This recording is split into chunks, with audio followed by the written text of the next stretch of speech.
welcome back to another bookish video. Today, to prepare for the holiday season, we're going to be talking about dysfunctional families. And I'm hoping that by the end of this, fingers crossed, you'll realize that maybe your family isn't as bad as they could be. Or at least maybe some of these books will give you ideas on how to deal with them. I don't know. If you're really struggling with this holiday season, make sure you go check out my self-help book recommendation video, and maybe that will help you as well. Let's just get into the recommendations. So the first recommendation is going to be Home is Where the Bodies Are by Jeneva Rose. Her books are okay. However, this book was actually pretty good. The plot twist was definitely killing it. This is about 3 siblings. One is a control freak, one is an addict, and one is kind of just apathetic going along in life. Their dad disappeared years ago. Supposedly he ran away. The mother, when she dies, all 3 siblings come home and begin to deal with what happened. And it turns out that maybe their father didn't run away after all. Maybe their father was murdered. So the book is trying to figure out the truth about what happened. And I'm not going to spoil anything, so let's just leave it there. The next recommendation is one I've recommended before, The Book of Essie by Meghan Maclean Weir. This follows a girl whose family are basically leaders of a big time mega church, and they're on reality TV, and she's been raised her whole life to look and act perfect. And when she becomes pregnant as a result of SA, she comes up with a plan to save both the child and herself from her insane family. I love books about religious cults and stuff like that, so I loved this book. The next book is The Marriage Act by John Mars, and this book is about, I want to say in England, there's a new law where if you're married, you get tax privileges, you get financial privileges, all these benefits for being married. Versus if you're not married, then it really hurts you as you go through life. So it's forcing people in a way to get married in order to get those benefits. And when you get married, you can sign up for a government benefit type program. And in order to get the benefits, you have to agree to have something like an Alexa in your home that monitors your marriage and will give you tips if it sees things that you need to work on, etc. It's just keeping an eye on your marriage to make sure that it's good. There's an influencer who's only concerned with how her marriage looks, not how it actually is. So the book takes you along several marriages as people are dealing with infidelity and just putting on a fake smile for the Alexa type device that's in the house. So you get to see the different marriages kind of implode. The next recommendation is How to Sell a Haunted House by Grady Hendrix. And this book is about an estranged brother and sister who have to come back together after their parents have died to work together to sell this house. And they go through some horrific supernatural things in this process, and it ends up bringing them closer. I thought it was a great book, but especially if you have sibling problems, this really dealt with that in a beautiful way. The next recommendation is Girl A by Abigail Dean, and this book is about a group of siblings whose parents were involved in a religious cult, and because of this they've been abused and locked up in their house and stuff for years. And one of them, Girl A, finally manages to escape and get help, and her father unalives himself before justice can be served. The mother goes to prison where she ends up dying, and the book is about girl A and the rest of her siblings as they're dealing with the fallout from what happened to them years ago. Again, there is some SA, there is definitely violence, child abuse, so just go into it knowing that. This is a very heavy book. The next recommendation is The Woman in Me by Britney Spears, and before you roll your eyes at me, Britney Spears, her family used her for her fame and money, kept her a virtual prisoner for 13 years. And this book talks about that. The case with Britney, absolutely fascinating. So that's why I put that on here. The next recommendation is My Sister the Serial Killer. And I'm going to butcher this name, but I'm going to give it a try. Oyinka Braithwaite. But this book is set in Africa, which was really interesting to me.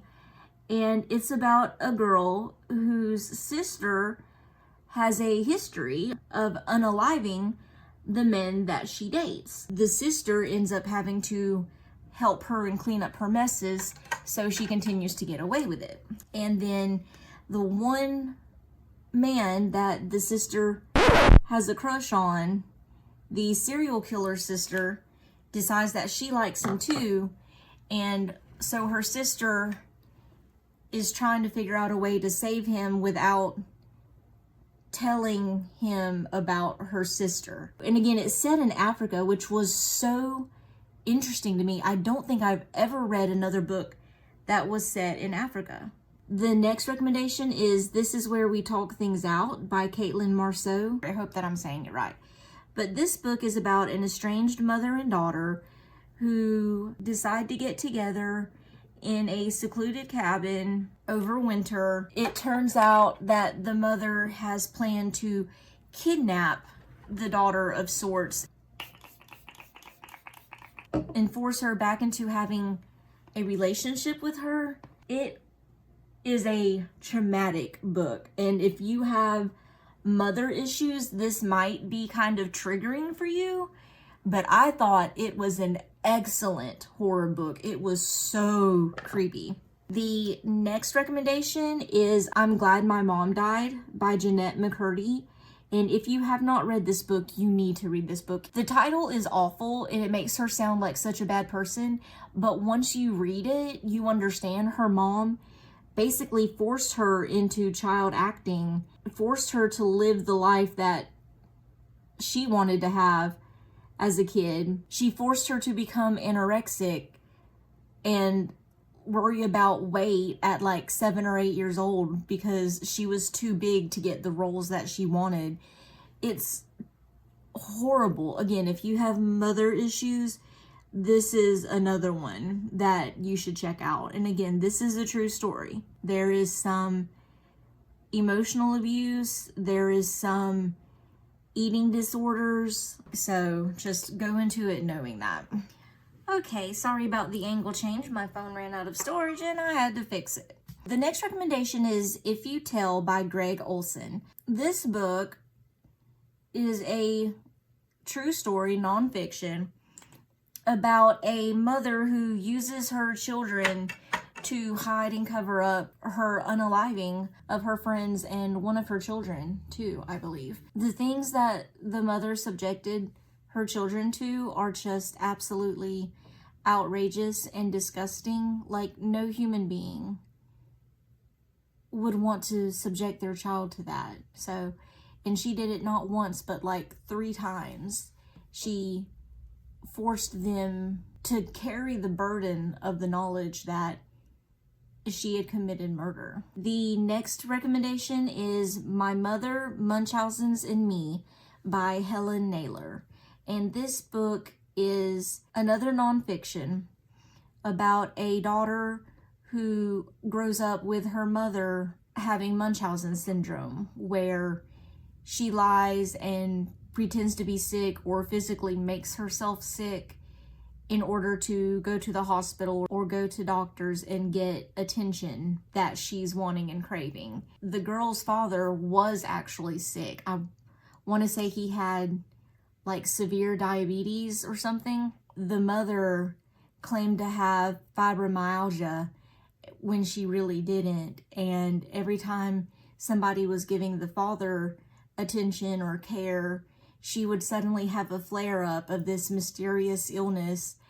And she just did that throughout her whole life. It talks about when her mother gets put into the nursing home, she sits there with her hands clenched constantly, so the nails end up growing into the skin, and so they have to perform surgery to fix that. And it's not because her hands or her fingers were curled like that. She did that herself. She wanted that attention. Like, Munchausen's is a really depraved illness. It's really sad. The last recommendation is Educated by Tara Westover. This is a nonfiction book about a girl growing up in a branch, I want to say, of the Mormon faith. Her family is anti-government, anti-society, kind of on their own, do their own thing, and they don't believe in public education. So they homeschool the children, but they really don't homeschool them.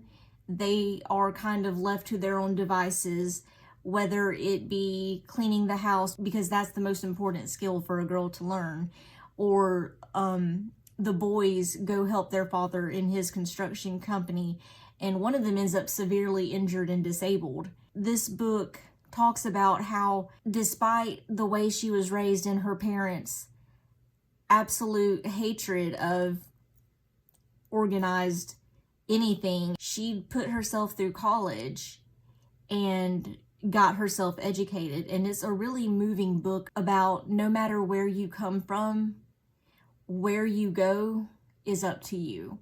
So I love that book. That was a very interesting book. Actually, the family that she came from, they have their own essential oil business because they don't believe in going for outside help, so they never went to hospitals or anything. Her father or brother gets severely burned, and her mother just comes up with this concoction of oils and stuff and puts it on him, and it helps him like get better and stuff. And that's great, don't get me wrong, but again, they don't go to a hospital.